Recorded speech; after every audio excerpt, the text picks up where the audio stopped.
bem-vindos ao programa Um Fato, Duas Visões, da TV PUC de São Paulo, organizados pela Márcia Batista, diretora da Faculdade de Ciências Humanas e da Saúde, e Neide Noff, da faculdade, que sou eu, da Faculdade de Educação. Nossa convidada de hoje, agradecendo a sua presença antecipadamente, Ana Abreu, né, uma professora da pós-graduação, convidada em todas as nossas bancas, que nos ajuda muito, né? E a pergunta é: quais são os desafios na formação de professores, Ana? Ela já trabalha há muito tempo com isso. Como é isso para você, Ana? Formar professores?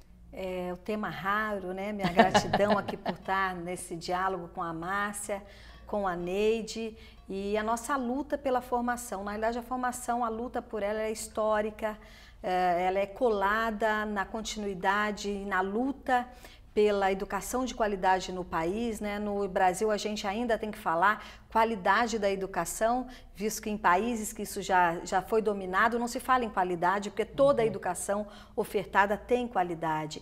E um dos princípios para que a gente consiga, de fato, uma autonomia intelectual no país é a formação dos professores.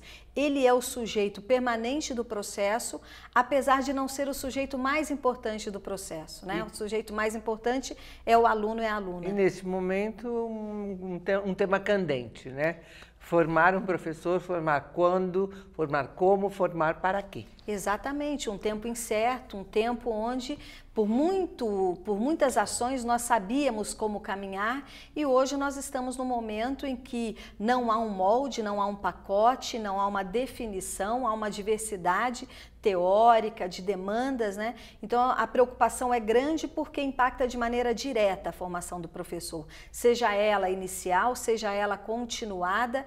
Então é um esforço de políticas públicas, é um esforço das instituições privadas e públicas, é um esforço muito coletivo e estamos aí, às vezes, né, presenciando comandos à deriva de uma política que não sabe muito bem onde quer chegar com a formação de professores. Isso é preocupante. Você chamaria que o que a gente tem hoje é uma política? Ou, assim, no sentido de que você tem uma estratégia, você tem um programa, ou é ações desconectadas?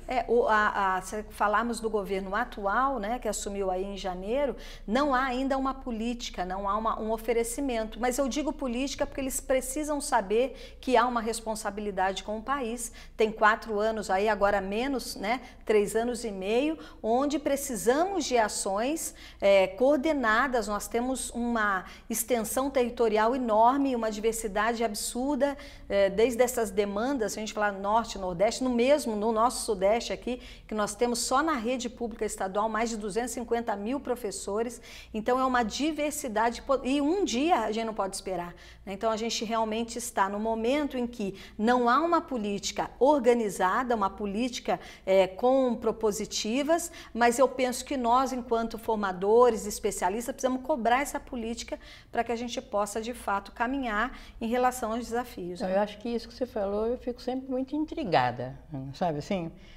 As pessoas que dominam a educação, que se pronunciem.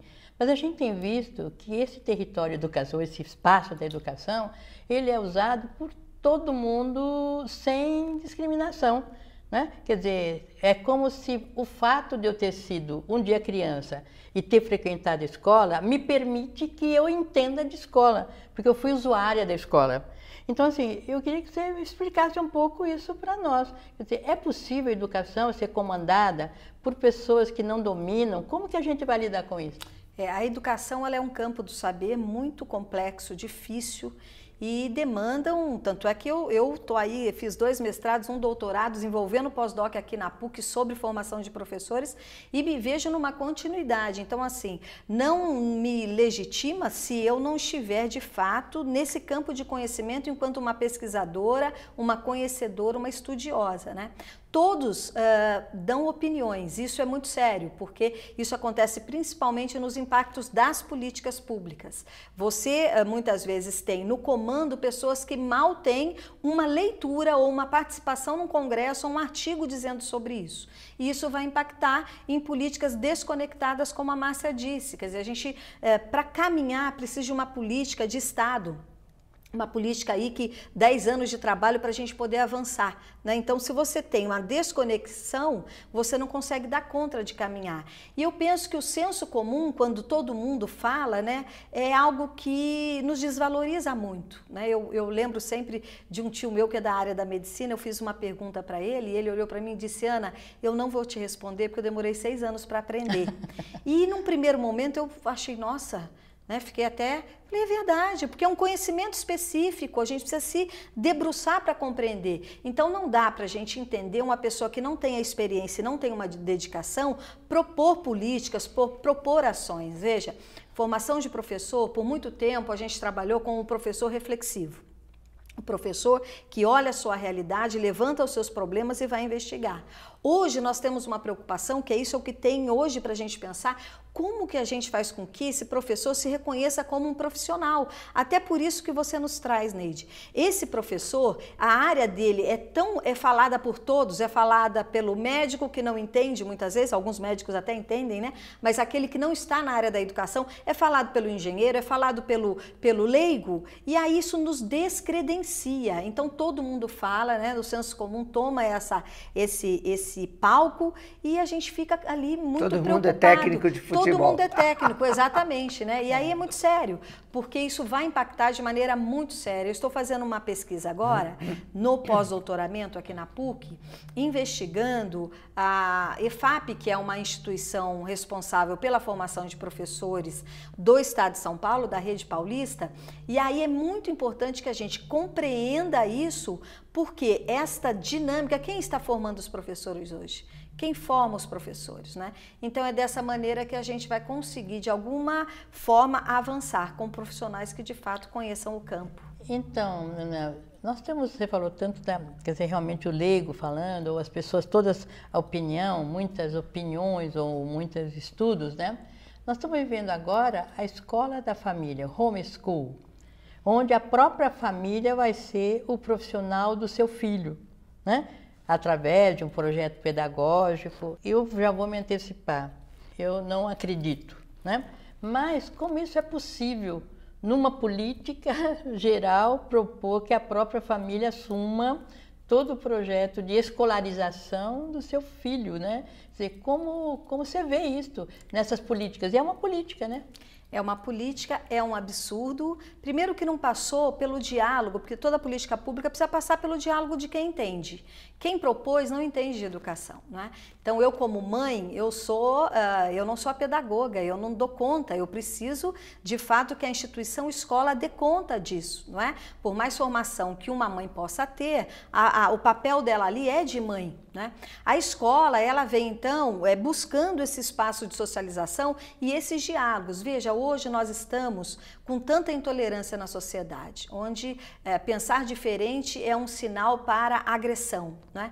Você imagina se essa criança não vá para espaços de socialização e se feche cada vez mais em princípios que esta família, entre aspas, ela elege sem nenhuma compreensão de como desenvolve essa criança no seu intelectual, na sua moral, na sua psicologia como um todo. Eu acho isso preocupante, eu acho isso um descredenciamento da educação, é um andar para trás e respeitaria se fosse algo que eu não concordo, mas que fosse legitimado por profissionais que se dedicam a estudar a formação do professor, a formação dessa escola. Que a palavra educação, ela é uma palavra que suporta várias interpretações, né?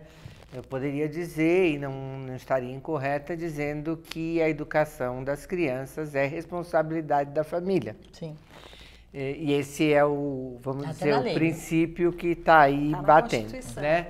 Eu lembro muito de que eu tinha um professor na universidade que dizia que ele era contra a educação sexual. Não porque ele achasse que a gente não deveria ensinar princípios de sexualidade, de cuidado pessoal, de entender como é que evitava ter o nenê, mas porque educação é uma coisa suficientemente abrangente que você se limitar a um único contexto, então nós teríamos educação geográfica, educação política, educação sexual, educação de higiene, não dava, né? Então, acho que ele se referia a uma educação mais global. Quando a gente pensa nessa homeschooling, né? Nós estamos pensando talvez eu possa concordar se eu pensar em aquisição de cultura e de conhecimento técnico, de conhecimento geográfico, mas eu não sei se isso é educação. Então eu queria que você falasse um pouco sobre isso. Muito bom. Talvez só um pouquinho, ou educação escolar, né? Porque homeschool é uma educação escolar, não é uma educação. Talvez tenha que diferenciar, né? A educação certamente está lá na Constituição, né? A família é a grande responsável pela educação dos seus filhos e, na realidade, está na Constituição de 88 que a escola e aí os seus profissionais complementam. Complementam de que maneira? Com o currículo organizado, né? Esse currículo, onde eu vou buscar, então, essas obras e esse conhecimento desenvolvido pela humanidade. Quem organiza isso? O que um menino de 8 anos precisa aprender em matemática, em língua portuguesa? Então, isso quem faz é um profissional, né? Isso não tira a grande responsabilidade do pai e da mãe, dos avós, de quem cria essa criança, esse adolescente, em relação às questões culturais, que não se limitam às questões escolares, né? Então, são coisas diferentes. Quando a gente coloca a educação escolar como pauta de responsabilidade à família, aí que está o grande equívoco. Olha, estudamos, eu sou mestre e doutora em currículo. E que campo difícil, quer dizer, é um campo dentro de um campo maior que é o campo da educação. Sou mestre em psicologia da educação, é outro campo complexo para você conhecer como ocorre no processo de aprendizagem a diversidade que tem. Veja, quando falamos dessa escola ou desta família, a diversidade nos campos e a diversidade na estrutura.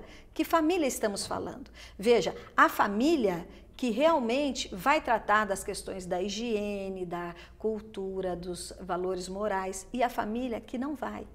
Eu vou ficar com uma bandeira dizendo, ó, essa família não vai, a escola não é para fazer isso? De maneira alguma. Eu vou preencher essa demanda porque ele está em formação. Eu vou passar 10 anos dizendo que essa bandeira não é minha, esse menino, essa menina se formam com um grande vão, e aí? Quer dizer, a escola ela tem esse diferencial. Queremos sim, e aí a gente não pode trabalhar com idealização, que as famílias funcionem, né? As famílias que muitos dizem estruturada ou desestruturada, esse é um grande erro, né? Porque o que é uma família estruturada e desestruturada, que modelo é esse? Mas a família que de fato ama e que compreende, que é responsável pelo processo global e maior do seu filho e da sua filha, seja ela numa estrutura que for, e que a escola dê conta, então, de trazer os conhecimentos organizados, formais, num ambiente de socialização riquíssimo, importante. Eu não respeito o que eu não conheço. Eu não respeito, hoje nós temos aí marcas horríveis do racismo na cultura brasileira e, para mim, é o mal maior, muito maior que o mal da corrupção.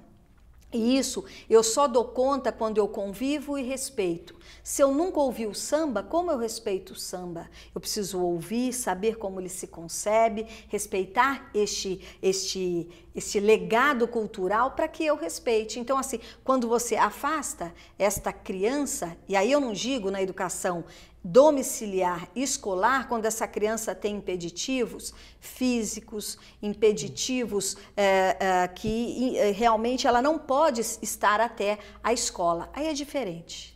Ainda assim, né? A gente já teve aqui alguns convidados que falavam, por exemplo, da questão da educação da criança quando ela tem uma questão física que a torna hospitalizada por um longo tempo.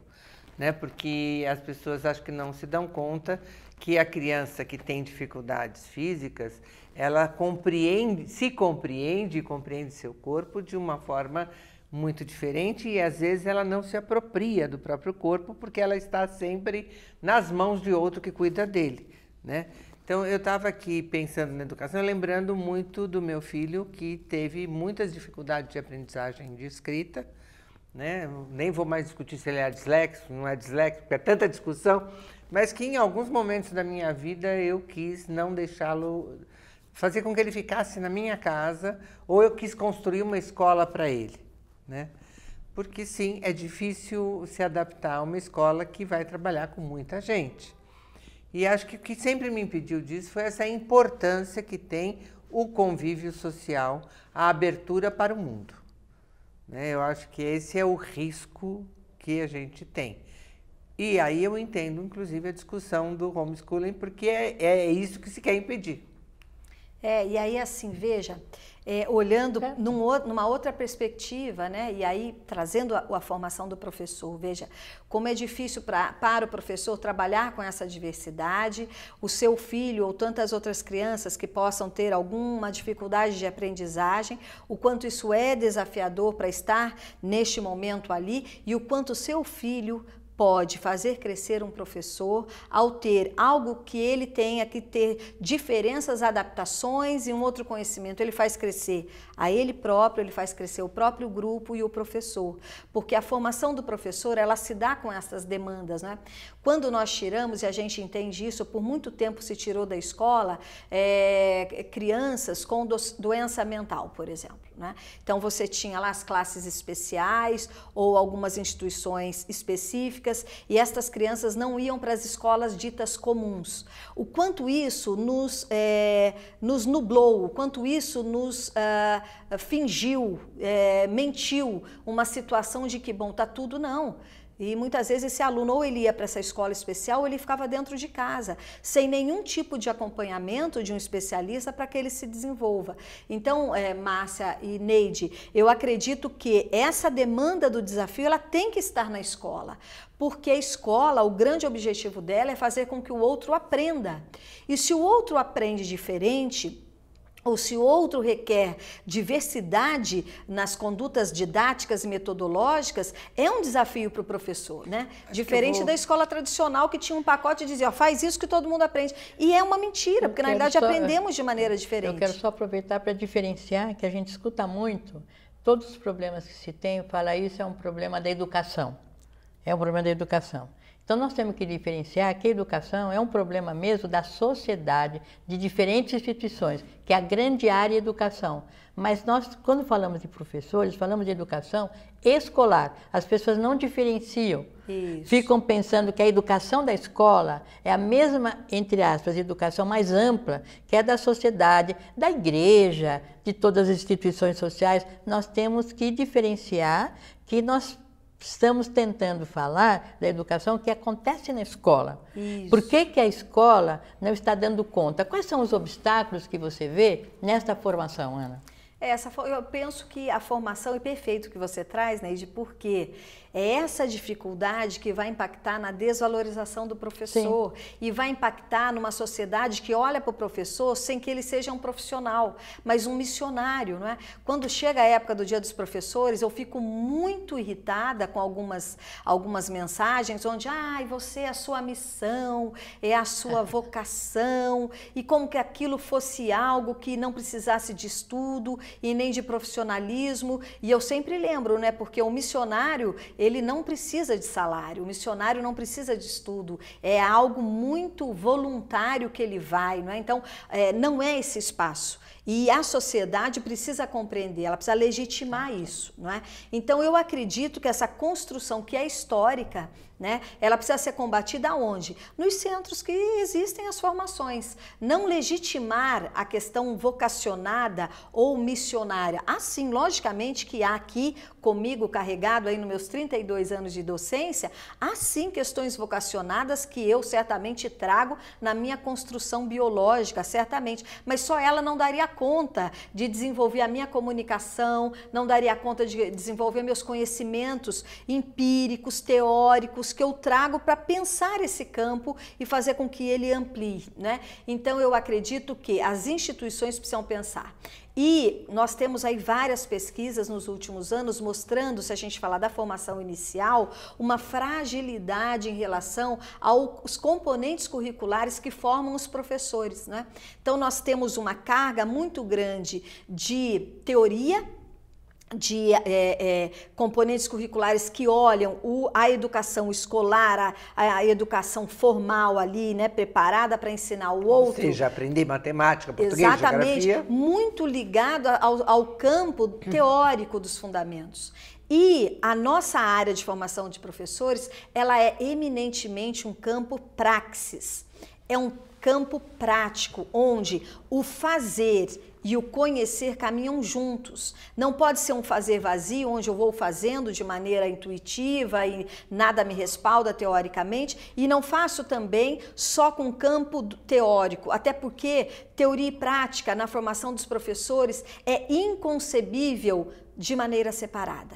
Elas são conjuntas e por isso praxis, que é um conceito importante, um conceito que Freire usou muito, um conceito que está nos planos curriculares nacionais e municipais hoje, com todas as bases sendo discutidas, né?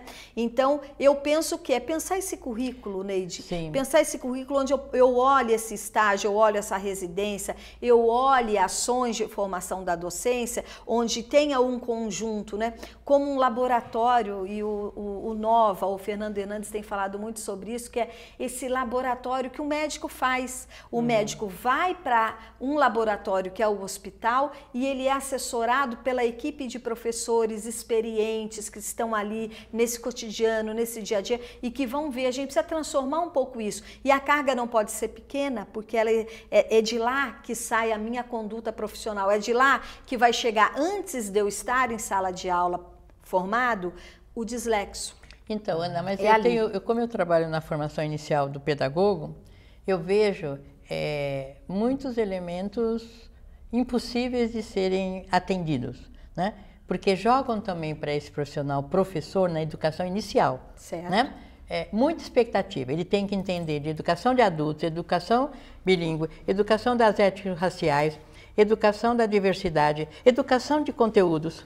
É impossível organizar isso. Porém, e nós temos também a educação continuada, aquela que a escola tem que se assumir, né? Se eu vou, por exemplo, eu tenho uma aluna que trabalha na educação rural, na escola multisseriada. Ela é do interior de Belo Horizonte. A escola multisseriada é? Multisseriada é aquela que é uma mesma classe, uma mesma sala de aula, tem alunos de primeira, segunda, terceira e quarta série. Todos juntos ali, 3 alunos da primeira com 3 alunos do segundo, e ela é a professora. Então, assim, nós conversamos muito, mesmo que a educação, que a universidade tentasse trabalhar na formação inicial, que é a da graduação, todas essas diferenças, não conseguiríamos.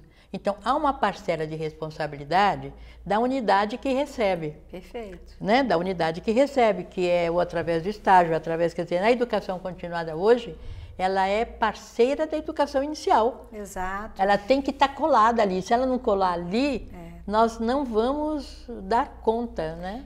O currículo que forma o professor na formação inicial, ele, em algumas questões, ele dá o pontapé. Né? Em outras, ele consegue aprofundar. Né? Eu sou professora efetiva na Universidade Federal de Alfenas e ali o que a gente faz? As reformulações dos currículos. Então, a gente dá conta de formar, né, educação para uma diversidade que aí você não dá conta. Então, aonde nós daremos conta? Então, a equipe docente, ela define esse projeto político, não é? Pedagógico e foca ali e inicia alguns. E aí é importante nesse salto onde esse professor, ele sai da formação inicial e vai atuar. Perfeito. E aí, nessa atuação, e aí é uma grande responsabilidade das políticas públicas, eu inicio o meu trabalho, né? Eu lembro na década de 80, quando eu iniciei o meu trabalho como docente e os ciclos básicos estavam começando. E eu me lembro que era a inauguração onde chegavam as teorias construtivistas, Emília Ferreiro, e nós éramos o quê? Trabalhados para compreender a psicogênese da língua, porque era algo que a universidade não trabalhou comigo, não porque ela falhou, porque naquele momento não tinha esse aprimoramento. E aí fomos, eu acho que é isso, né? O que eu não concordo é aquele bate-bola de dizer, olha, está assim porque a formação inicial não deu conta, e aí você não sai do lugar. Quer dizer, a formação inicial, ela dá conta e ela já se anuncia. Ela é uma formação inicial. E compreender o processo de formação profissional do professor como algo permanente, assim como Nova nos coloca, Hernandes nos coloca, Paulo Freire nos coloca, onde a cada momento o meu olhar amplia a minha visão sobre esse mundo, sobre os problemas, eu vou melhorando. A importância do diálogo, né? Porque eu acho que você também está falando disso, que o estar mergulhado no mundo para além da sua sala de aula. Isso. Porque o professor sozinho, decidindo sozinho, o que é melhor para os alunos dele, ele empobrece essa relação e ele também não cresce. É impossível, né? Então, da importância de uma equipe de professores, da importância de uma equipe de coordenadores, de orientadores, que ajudam nessa reflexão e na construção de algo mais adequado. As ações de formações, hoje nós temos inúmeras, né? Redes colaborativas, nós temos a facilidade dos recursos tecnológicos, a facilidade muitas vezes de organizar, e isso foi uma conquista de políticas públicas, as horas de trabalhos coletivo, sim, onde deve ser o quê? Uma pauta coletiva. Veja, às vezes o professor lá do menino de 15 anos, ele tem dificuldade porque esse menino não tem o domínio da linguagem escrita. Ao lado dele tem uma professora que tem 20 anos com experiência na alfabetização. Então é esse momento do diálogo impar, não é? O diálogo onde o professor experiente em algum tema específico, ele se coloca a favor, e isso eu penso, Márcia, que é um desafio para nós, né? Aprender com os nossos pares, aprender com os nossos colegas, mas sempre com a responsabilidade institucional, porque isso é uma responsabilidade da escola que eu estou, da rede, seja ela privada ou pública. Então não é algo que, esse mês eu consigo comprar um livro, esse mês eu consigo ir num congresso. Não, agora, tem que ser uma responsabilidade institucional. Tão envolvidas que o tempo já acabou. Está acabando o tempo, né? Então eu quero agradecer a sua presença aqui hoje. Acho que tinha muitas coisas, né? A importância da educação inicial, da continuada, enfim. Tem alguma coisa que você queira sucintamente falar para os nossos... Quero sim, especialmente aos professores, né, que eles arregassem as mangas. É um momento de luta, é um momento de educação de qualidade, e nós precisamos de políticas públicas e que a gente possa dar saltos coletivos. Então fica aqui a minha gratidão por esse momento de diálogo, Márcia, Neide, e que os professores deem as mãos, não larguem as mãos, e que a gente possa avançar ainda mais, porque o Brasil precisa. De mãos dadas, nós terminamos o nosso programa. Até o próximo programa nosso.